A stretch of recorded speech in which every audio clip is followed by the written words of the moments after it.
एक गांव में प्रेमचंद नाम का एक कपड़ों का व्यापारी था। वो बहुत कंजूस था। वो अपने कर्मचारियों का न केवल वेतन मारता था बल्कि उन्हें खाना भी नहीं देता था। नतीजा ये हुआ कि हर महीने कोई ना कोई काम छोड़कर चला जाता था। प्रेमचंद हर रोज उस गांव के पंडित जी को फोन लगाता था। एक दिन, हेलो पंडित जी, क्या आज गांव में किसी के घर शादी है?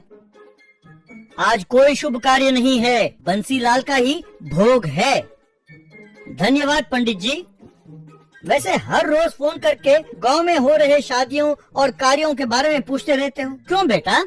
कुछ नहीं पंडित जी, मुझे मेरे गांव वाले बहुत प्यारे हैं। उनके घर पर हो रहे शुभ कार्यों के बारे में जानकर खुश होता हूँ और अशुभ कार्यों के बारे में जानकर दुखी होकर रोता हूँ, बस। ये बहुत अच्छा है बेटा। प्रेमचंद ने तुरंत अपनी पत्नी को फोन किया और सुनो, आज खाना बनाने की जरूरत नहीं है। आज अपना भोजन बंसीलाल के घर पर ही सेट किया है मैंने। तुम बेटे को लेकर दुकान पर आ जाना, तीनों मिलकर जाएंगे। पार्वती ने अपना सिर पकड़ लिया। यूं वे तीनों बंसीलाल के घर गए।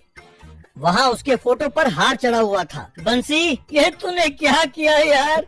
बचपन में हम फुटबॉल खेलते रहते थे और तुम तो बहुत ही अच्छा खेलते थे यार, कहकर रोने लगा। तभी बंसी का बेटा वहाँ आया। सर, आप कौन हैं? मेरे पिताजी को पोलियो था, बचपन से ही वे चल भी नहीं सकते थे, तो वे फुटबॉल कैसे खेलते थे? प्रेमचंद ने जीभ काट कर, अरे वही, मैं पैरों से किक मारता था और वो बैसाखी से मारता था। वैसे भोजन का प्रबंध कहाँ किया है बेटा? तुम्हारे पिताजी को खाने का बहुत शौक था। वो कुछ समझ नहीं पाया और भोजन हो रहे जगह की ओर इशारा किया। यूं तीनों भोजन कर रहे थे। ये तो गलत है जी, अपने पास इतना पैसा है फिर भी भोग का खाना खिलाते हो, और वो भी अनजान व्यक्ति के घर पर।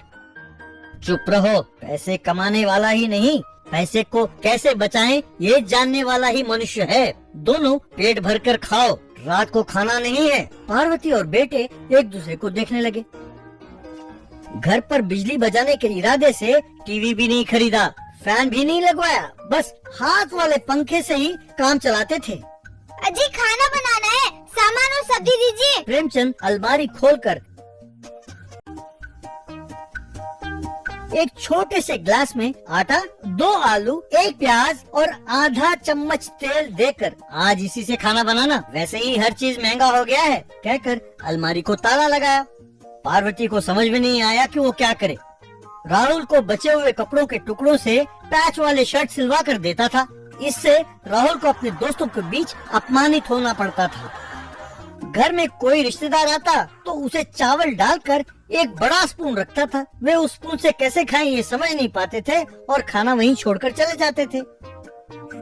उस प्लेट को पार्वती को पकड़ाते हुए, इसे बचा कर रखो, शाम को खाएंगे। कुछ दिनों बाद कपड़े की दुकान में कर्मचारी ने काम छोड़ दिया। तो प्रेमचंद, ऐसा नहीं चलेगा, यूं कर्मचारी छोड़ते रहे तो बिजनेस मार खाएगा। यूं सोचकर अखबार में विज्ञापन दिया। दूसरे गांव में दिनेश नाम का एक बेरोजगार उस विज्ञापन को देखा। वो क्या, कपड़ों की दुकान पर काम करने वाले को वेतन के साथ साथ फैमिली के लिए फ्री अकोमोडेशन और फ्री फूड, ये तो बढ़िया है। तुरंत अपनी पत्नी और बच्ची को लेकर प्रेमचंद के पास गया। प्रेमचंद ने उसे 2 साल का कॉन्ट्रैक्ट लिखवाया। खाली पड़ा एक गौशाला दिखाकर, आज से तुम अपने परिवार के साथ यहाँ आराम से रह सकते हो। दिनेश और उसका परिवार हैरान हो गया और कोई चारा भी नहीं था तो वो वहाँ रहने लगे। बाद में दिनेश की पत्नी भारती को बुलाकर, देखो बहन, मैं हर दिन का सामान और सब्जी उसी दिन दूंगा, चलो हाथ दिखाओ, कहकर 1 मुट्ठी चावल और 1 मुट्ठी आटा दिया।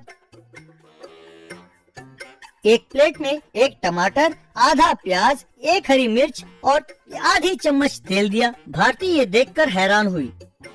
ये क्या है साहब, ये कैसे बस होगा? अगर इन्हें बर्तन में पकाएंगे तो ये जल जाएगा। तुम चिंता ना करो, मैं तुम्हारे पकाने के लिए बर्तन देता हूँ, कहकर एक छोटा सा स्टोव, तवा, बर्तन, छोटी चम्मच और छोटे कड़ची सब दिया। भारती ये देखकर हैरान हुई। बाद में भारती दिनेश से, हमारे पास एक दमड़ी भी नहीं है, कम से कम इससे खाना बनाकर बच्चे का आधा भूख तो मिटेगा, कहकर उसने भोजन तैयार किया। बाद में एक छोटे से पत्ते में सब रखकर अपनी बेटी को दिया। इस तरह हर रोज वो खाना पकाकर बच्ची को खिलाकर खुद भूखे सोते थे। एक दिन प्रेमचंद दुकान पर बेहोश होकर गिर गया। दिनेश ने तुरंत उसे अस्पताल में भर्ती कराया। डॉक्टर उनसे, इनके दिमाग में बहुत बड़ा प्रॉब्लम है, इलाज के लिए 20 लाख रुपए खर्च होगा। यूं इलाज के लिए प्रेमचंद की तिजोरी खाली हो गई। 1 महीने बाद घर लौटे प्रेमचंद अपनी पत्नी से, इस 1 महीने में मुझे जिंदगी की सीख मिली है, इस संसार में कुछ भी शाश्वत नहीं है। जब जीवन ही शाश्वत नहीं है तो हम पैसों से क्या करेंगे? इसीलिए आज से मैं मेहनत करके पैसे कमाऊंगा। यूं उस दिन से प्रेमचंद मन लगाकर काम करता, अपने परिवार की अच्छी तरह देखभाल करने लगा। दिनेश और उसके परिवार को भी वो अपने ही परिवार की तरह देखभाल करने लगा। सब खुशी खुशी रहने लगे। दूध पेड़ा। बहुत पहले रामपुर नाम के गांव में बलराम नाम का एक बूढ़ा रहता था। वो दूध पेड़ा बेचकर गुजारा करता था। वो बस स्टैंड पर जाकर, दूध पेड़ा ले लो, दूध पेड़ा, ताजा ताजा दूध पेड़ा, बढ़िया बढ़िया दूध पेड़ा ले लो भाई। फिर स्टेशन जाकर, दूध पेड़ा, मजेदार दूध पेड़ा, मीठा मीठा दूध पेड़ा कहकर बेचता था। एक दिन एक व्यक्ति को सूटकेस के साथ आते हुए देख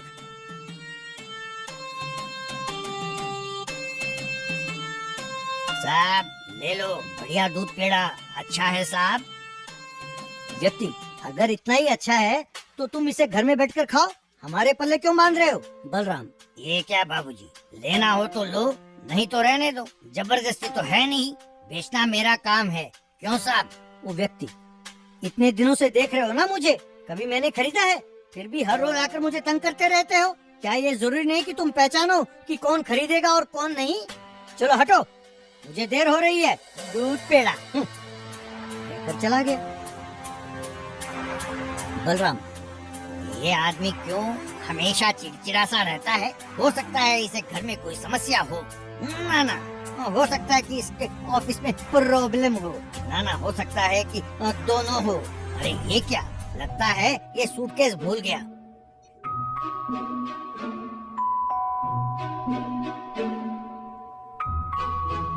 कहकर सूटकेस उठाया, फिर उसे ढूंढने लगा। रास्ते में कुछ लोगों से उसने जाकर उसका पता पूछा, पर सबने नहीं जानते कहकर हाथ हिलाया।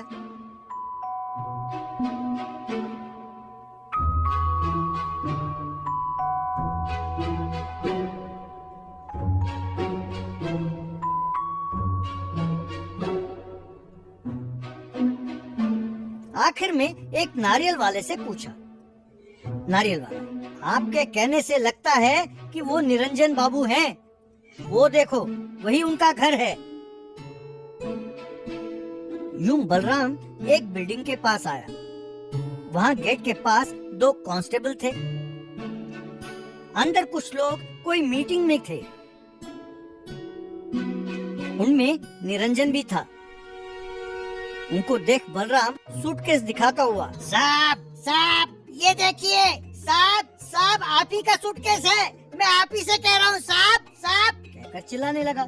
पुलिस, क्यों चिल्ला रहे हो? अंदर नीलामी हो रही है, किसी को भी अंदर जाने की अनुमति नहीं है, चुपचाप चले जाओ यहाँ से। बलराम, नीलामी? साहब एक बार अंदर जाने दें, ये सूटकेस उनका है, इसे देकर आ जाऊंगा, जरा मुझे जाने दें साहब। पुलिस, बोला तो समझ में नहीं आता, चुपचाप चले जाते हो या अंदर कर दूं?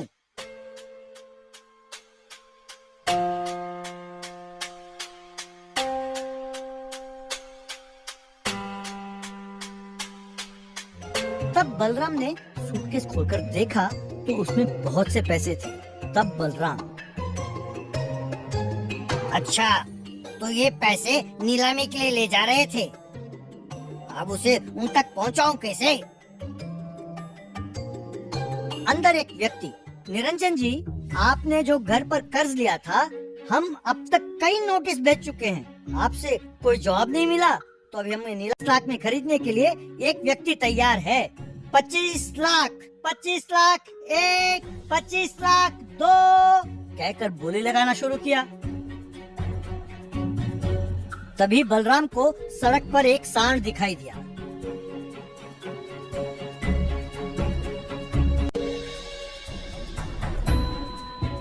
उसे देखकर उसे एक तरकीब सूझा।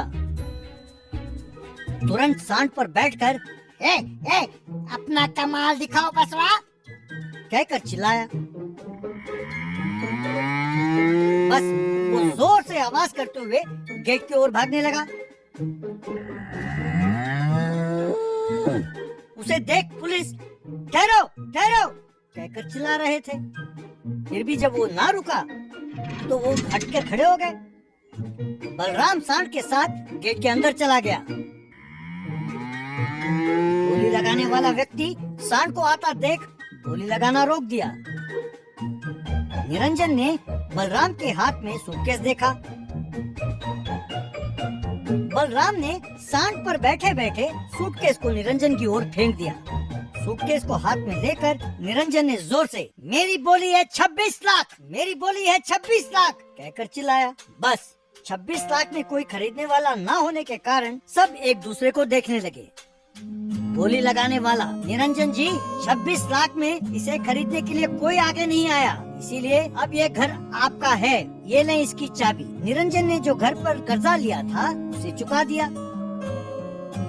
निरंजन बलराम से समय पर आकर तुमने भगवान की तरह रक्षा की, वरना बीवी बच्चों के साथ मैं सड़क पर आ जाता। ये हमारी पुश्तैनी घर है, इसी में मैं पैदा हुआ, पला और बड़ा हुआ। ये हाथ से जाता तो जिंदगी भर पछताता। मैं तुम्हारा ये एहसान कभी नहीं भूलूंगा। अब से तुम्हें गली गली घूमकर दूध पेड़े बेचने की जरूरत नहीं, तुम्हें एक दुकान खोलकर दूंगा। इस तरह बलराम दूध पेड़े की दुकान चलाता हुआ खुशी खुशी रहने लगा। तो एक अच्छा गुण है। इस कहानी की सीख यही है कि ईमानदारी का फल कभी न कभी हमें मिल ही जाता है।